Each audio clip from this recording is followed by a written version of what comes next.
Sobat TB, kali ini TB akan membahas apa jadinya jika China kuasai dunia. Langsung aja deh kita ke pembahasannya. Apa jadinya jika China menguasai dunia? China mungkin tidak memiliki ambisi teritorial di luar batas historisnya, tetapi tampaknya ingin memperlihatkan model otokratisnya. Dalam jajak pendapat Pew Research di 14 negara maju tahun lalu, 48% mengatakan China adalah kekuatan ekonomi dominan di dunia. Kekuatan ekonomi yang dominan tidak persis sama dengan negara paling kuat di dunia, tetapi hampir sama. Hanya 35% yang memilih Amerika Serikat. Jika bukan negara paling kuat di dunia, China pasti menjadi penantang untuk gelar itu. Jadi, pertanyaannya patut ditanyakan lagi. Sebagai kekuatan besar, atau bahkan yang terbesar, apa untungnya kekuatan itu bagi China? Berabad-abad yang lalu, kekuatan besar menjajah dan memerintah negeri lain. Setelah Perang Dunia II, Uni Soviet menunjuk pemerintah pilihannya di Eropa Timur, dan mengirim pasukan untuk meredam revolusi melawan pemerintah tersebut. Meskipun salah membicarakan Perang Dingin as-China, kedua negara saling berdagang dan berinvestasi serta bersaing, itu tidak menghalangi perang panas atas Taiwan. AS bisa mendapati dirinya terpaksa membela Taiwan jika China menginvasi. Urban C. Lehner menekankan, semua ini bukan berarti negara adidaya China tanpa ambisi. China, misalnya, mencoba menggunakan Perserikatan Bangsa-Bangsa untuk membentuk kembali dunia maya. China telah bekerja sama dengan Rusia dalam beberapa upaya untuk memberlakukan aturan dunia maya baru. Sungguh menakjubkan, tulis David Ignatius di Washington Post. Negara-negara yang paling agresif menumbangkan internet, sekarang ingin mengawasinya, menetapkan standar mereka sendiri.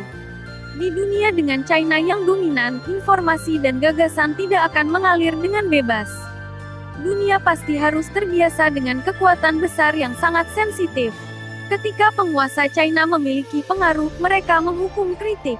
Ketika Perdana Menteri Australia menyerukan penyelidikan independen tentang asal-usul virus corona tahun lalu, China menanggapinya dengan mengeluarkan hambatan untuk ekspor Australia.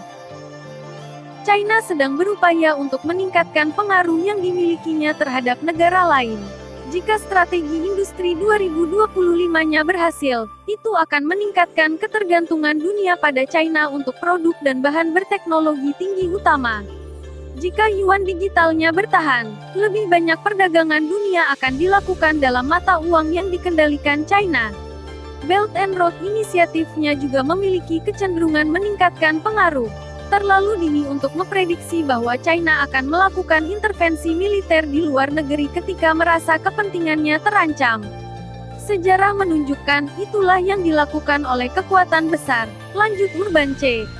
Lehner, dilansir dari Asia Times, dalam pidatonya baru-baru ini, Presiden China Xi Jinping memaparkan visi tentang China yang hanya tertarik pada perdamaian dan kerjasama internasional. Dia berjanji China tidak akan pernah mencari hegemoni. Dia berjanji tidak akan mencampuri urusan negara lain. Dia mengkritik negara yang tidak disebutkan namanya karena memerintah negara lain. Yang dia maksud adalah Amerika Serikat, tentu saja. Keluhan China adalah AS mencoba memaksakan nilai-nilainya, hak asasi manusia, misalnya, pada dunia. Apapun yang dikatakan Xi, sulit dipercaya bahwa jika China adalah negara paling kuat di dunia, China tidak akan mencoba mengekspor nilai-nilainya. Kekuatan besar terkenal melakukan itu.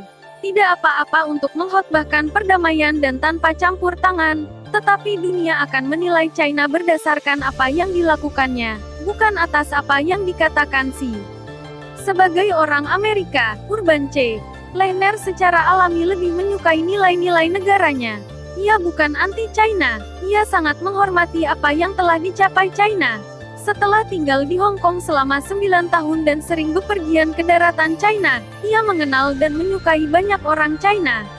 Namun, Urban C. Lehner pikir, dunia akan menjadi tempat yang kurang bahagia jika nilai-nilai rezim China saat ini menang. Menghalangi kebangkitan China tidak realistis, terlalu banyak negara yang memiliki hubungan ekonomi yang dalam dengannya.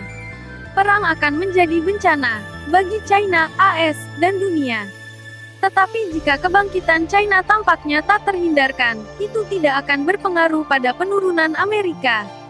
Salah satu kunci untuk menjaga perdamaian di masa depan adalah menyembuhkan para penguasa China dari kesalahpahaman yang berbahaya. Dunia memiliki dua kekuatan besar, China dan Amerika Serikat, dan kemungkinan akan memiliki dua kekuatan besar untuk beberapa waktu. Apa yang akan dilakukan China jika menjadi kekuatan dominan dunia, masih merupakan pertanyaan teoretis, pungkas Urban C. Lehner.